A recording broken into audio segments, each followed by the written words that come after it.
Hello guys, मैं हूं आदिल सिद्दीकी और आज आप जानेंगे कि जो कोरोना वायरस क्राइसिस चल रही है उसके बारे में जो प्लाज्मा थेरेपी कारगर हुई है तो वो फंक्शन कैसे करती है, क्या मैकेनिज़्म होता है उसका, तो उसके बारे में बात करेंगे। उस प्लाज्मा थेरेपी को पूरी तरीके से कहते हैं कन्वालिसेंट प्लाज्मा थेरेपी। अब कन्वालिसेंट का शब्द का मतलब होता है कि जब कोई भी पेशेंट रिकवर हुआ हो, रिकवर फ्रॉम इलनेस।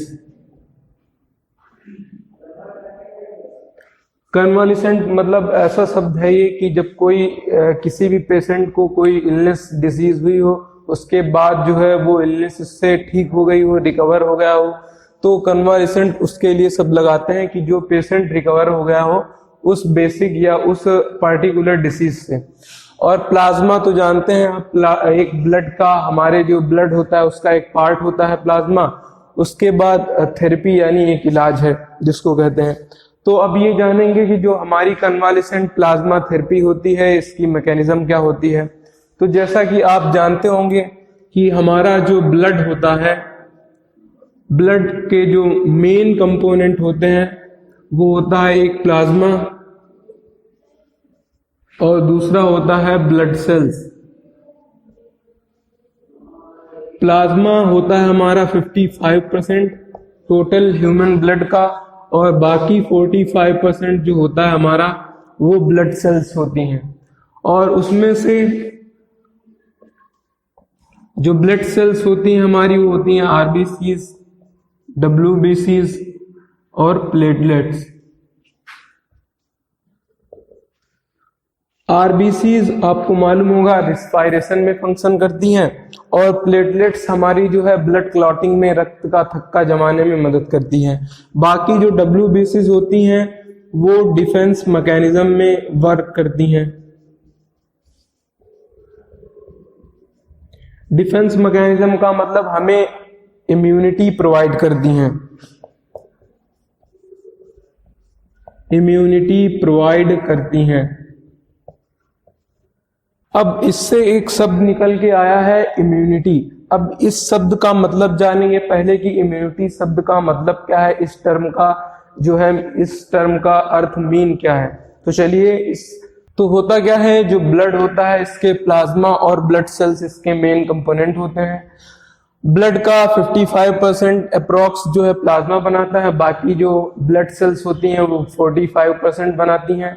और ब्लड सेल्स हमारी मेनली होती हैं डब्ल्यूबीसीज और आरबीसीज और प्लेटलेट्स।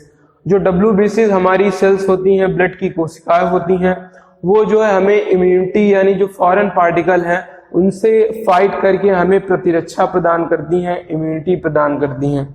तो अब ये जानेंगे जो इम्यूनिटी शब्द है, ये इम्यूनिटी शब्द का अर्थ क्या है, इसका मतलब क्या है। अब ये जानिए कि कोई भी ऑर्गेनिज्म, कोई भी जीव है तो उसके अंदर एक इम्यूनिटी पाई जाती है और इम्यूनिटी उसको कहते हैं जो सेल्फ और नॉन सेल्फ पार्टिकल्स में डिस्टिंग्विश करती है। यानी किसी भी शरीर के अंदर जो इम्यूनिटी का वर्क होता है कि वो अपने शरीर के अंदर के पार्टिकल्स को और अपने शरीर के बाहर के पार्टिकल्स को यानी फॉरेन पार्टिकल्स को सेल्फ और नॉन सेल्फ में डिटेक्ट कर लेती है, पहचान लेती है। और सेल्फ पार्टिकल जो हैं, बाहर वाले नॉन सेल्फ पार्टिकल को जो है फाइट करते हैं, उनसे सेल्फ वाले पार्टिकल फाइट करके अपने शरीर को बचाते हैं। तो इम्यूनिटी ये होती है कि बाहर वाले पार्टिकल और अंदर वाले पार्टिकल में दोनों को डिफरेंस क्रिएट करती है, डिटेक्ट करती है और बाहर के पार्टिकल से लड़ती है। तो ये शब्द है इम्यूनिटी का मतलब। उसके बाद जब आपको ब्लड पढ़ाया गया था तो वहां पर बताया गया था कि प्लाज्मा के अंदर बहुत सारी प्रोटीन पाई जाती हैं। कुछ ब्लड क्लॉटिंग में मदद करती हैं, कुछ प्रोटीन जो है पीएच मेंटेन करती हैं और कुछ प्रोटीन जो है हमारी वो पैथोजन के अगेंस्ट फाइट करती हैं। तो बात करेंगे यहीं पर कि जो हमारी प्लाज्मा है, प्लाज्मा के अंदर जो है बहुत सारी प्रोटीन पाई जाती हैं और बहुत सारी प्रोटीन में जो प्रोटीन फाइट करती है फॉरेन पार्टिकल के अगेंस्ट, उन प्रोटीन को कहते हैं हम लोग एंटीबॉडी,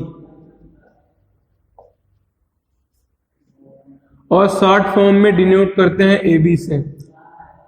तो जो प्रोटीन फॉरेन पार्टिकल्स के अगेंस्ट फाइट करती हैं उनको बोलते हैं एंटीबॉडी, या उनको बोलते हैं AB से डिनोट करते हैं। उसके बाद बात करेंगे ये बनती कब है और कैसे बनती हैं। ये एंटीबॉडी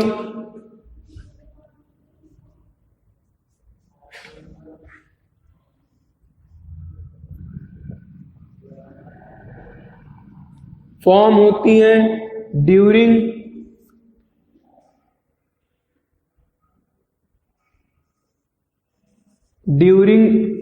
एंटीजन एंट्री। ये जो हमारी एंटीबॉडी है वो फॉर्म होती है ड्यूरिंग एंटीजन एंट्री। जब हमारा कोई एंटीजन जो है शरीर के अंदर किसी जीव के अंदर एंट्री करता है तब ये एंटीबॉडी बनने लगती है। इस स्पेसिफिक एंटीजन के लिए इस स्पेसिफिक एक एंटीबॉडी बनने लगती है। और एंटीजन होता क्या है? एंटीजन होता है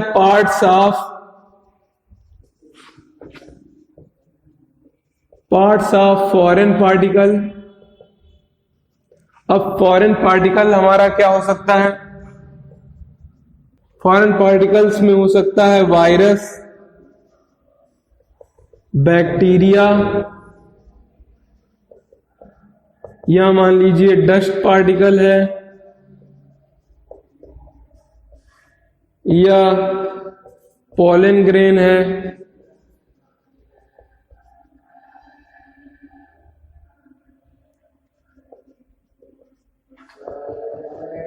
या कोई भी फंजाई है।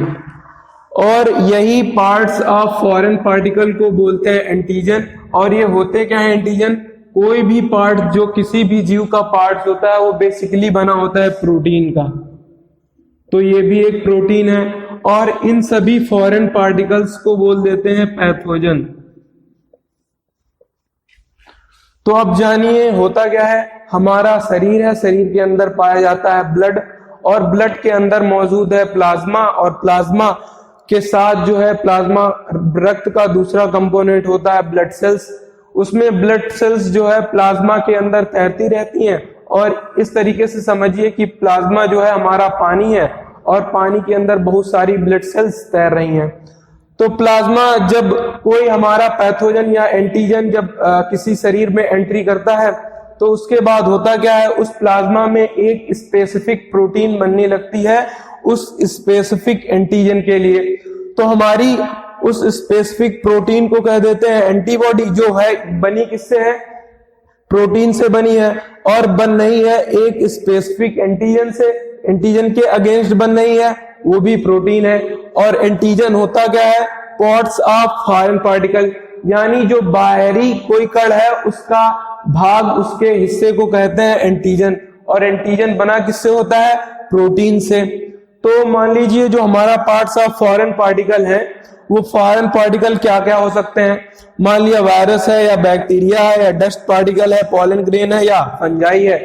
इन सभी के ग्रुप को पैथोजन कहते हैं। यानी कोई भी शरीर के अंदर ऐसा पार्टिकल जो शरीर को हार्म करता है, नुकसान पहुंचाता है, उन सभी पार्टिकल को बोलते हैं पैथोजन। अगर वायरस का केस है तो मान लेते हैं हम, वो वायरस कौन सा हो गया? कोरोना वायरस हो गया है। अब होता क्या है, मान लीजिए कोई वायरस का, ये हमारा शरीर है और इसके अंदर प्लाज्मा है, तो यहां पे लिख लिया हमने ये क्या है? प्लाज्मा है।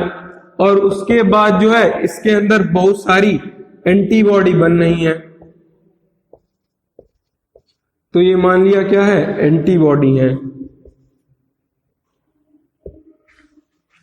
और जो एंटीबॉडी मेनली जो फॉरेन पार्टिकल को खत्म करने के लिए बनती है वो होती है एंटीबॉडी M और एंटीबॉडी G। और कभी कभी जो है एंटीबॉडी को IG से भी डिनोट करते हैं, तो IG भी लिखा रहता है और AB भी लिखा रहता है। तो IG का मतलब होता है इम्यूनोग्लोबुलिन, तो इम्यूनोग्लोबुलिन का मतलब ऐसी प्रोटीन का नाम है ग्लोबुलिन, और इम्यूनो का मतलब यह है कि ये हमें क्या कर रही हैं, प्रतिरक्षा प्रदान कर रही हैं, इम्यूनिटी प्रोवाइड कर रही हैं। जब हमारा ये फॉरेन पार्टिकल्स इसके अंदर, शरीर के अंदर मान लीजिए एंट्री कर गया, जब फॉरेन पार्टिकल्स शरीर यानी बॉडी के अंदर जब एंट्री कर गया, तो उसके अंदर जो है, उस बॉडी के अंदर, ये मान लीजिए ह्यूमन बॉडी है, तो उस बॉडी के अंदर, प्लाज्मा के अंदर, इस एंटीजन, स्पेसिफिक एंटीजन के लिए एक स्पेसिफिक प्रोटीन बनने लगी जो इसको मारने के लिए रिस्पॉन्सिबल होगी। तो मान लीजिए कोई ऐसा इंसान है जो बढ़िया, जिसका इम्यूनिटी है और उसकी इम्यूनिटी बहुत काफी स्ट्रांग है, तो उसने क्या किया, अपने अंदर प्लाज्मा ने जो है उसको एक स्पेसिफिक प्रोटीन बनाई और उसने इसको खत्म कर दिया, इस एंटीजन को। अब इस एंटीजन को जब खत्म किया इसने, जब ये वाली एंटीबॉडी ने इस एंटीजन को खत्म किया, ये वाले एंटीबॉडी ने, तब शरीर ने कहा हो सकता है ये लाइफ में दोबारा भी ऐसा वायरस अटैक करे या ऐसा एंटीजन अटैक करे। तो इसके लिए शरीर ह्यूमन बॉडी करता क्या है कि ये वाला जो स्पेसिफिक एंटीबॉडी है, ये बहुत ज्यादा अपने अंदर बना के रखने लगता है, हाई क्वांटिटी में मेक कर लेता है।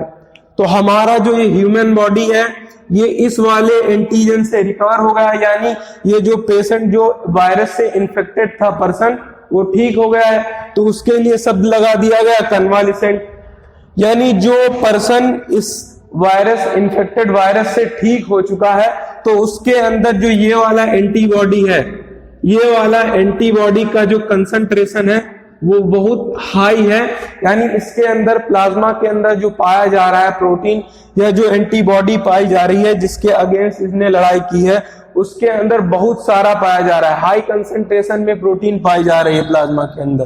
किसके अंदर?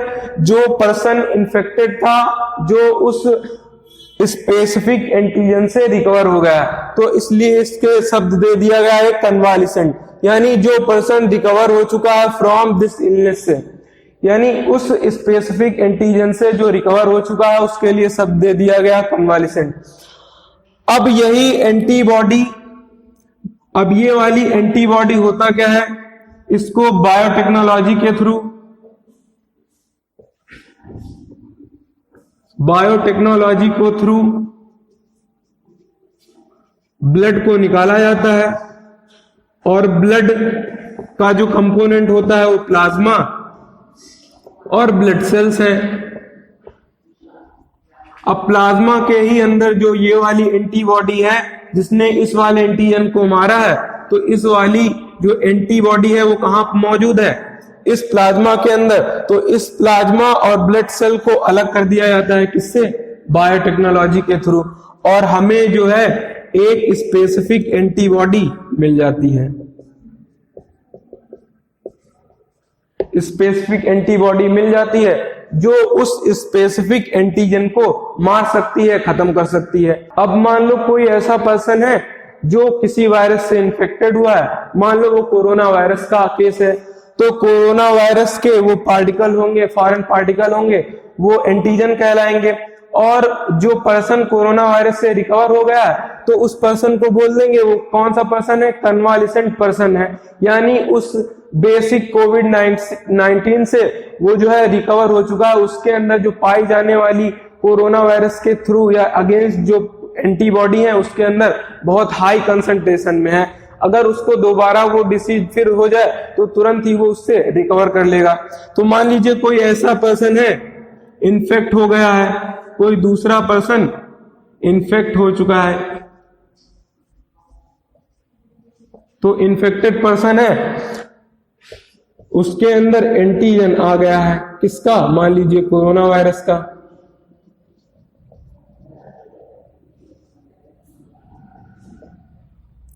अब ये वाला कोरोना वायरस का एंटीजन किसी इन्फेक्ट कर गया है, इन्फेक्टेड पर्सन में आ चुका है। अब हमारे पास स्पेसिफिक एंटीबॉडी रखी है, ये निकाली कहां गई है?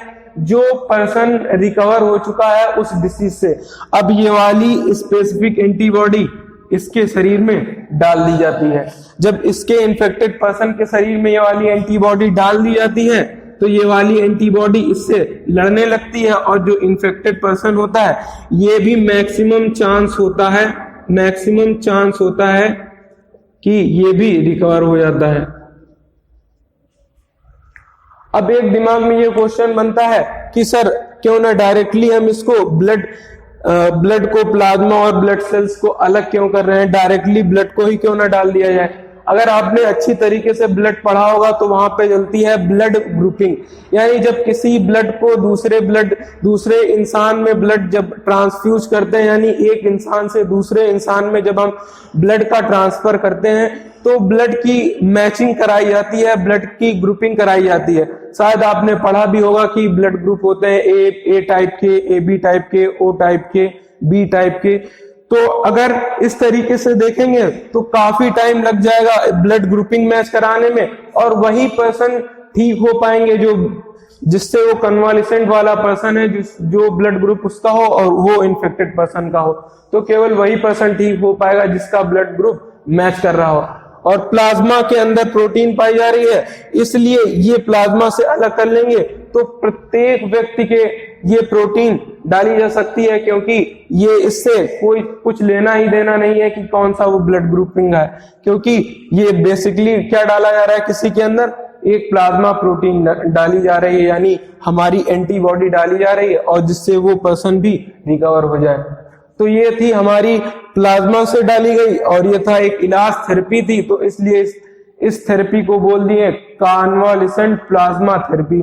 तो ये होती है बेसिकली, अब चाहे वो कोई भी केस हो, चाहे वायरस का केस हो, चाहे कोई बैक्टीरिया का केस हो, चाहे फंजाई का केस हो, चाहे डस्ट पार्टिकल का केस हो, तो ये होती है एक बेसिक मैकेनिज्म। इसी मैकेनिज्म पर सारी प्लाज्मा या सारी इम्यूनिटी वाली जितनी भी मैकेनिज्म होती हैं, वैक्सीन होती हैं, इसी पर कार्य करती हैं। Thank you for watching this video lecture. See you soon.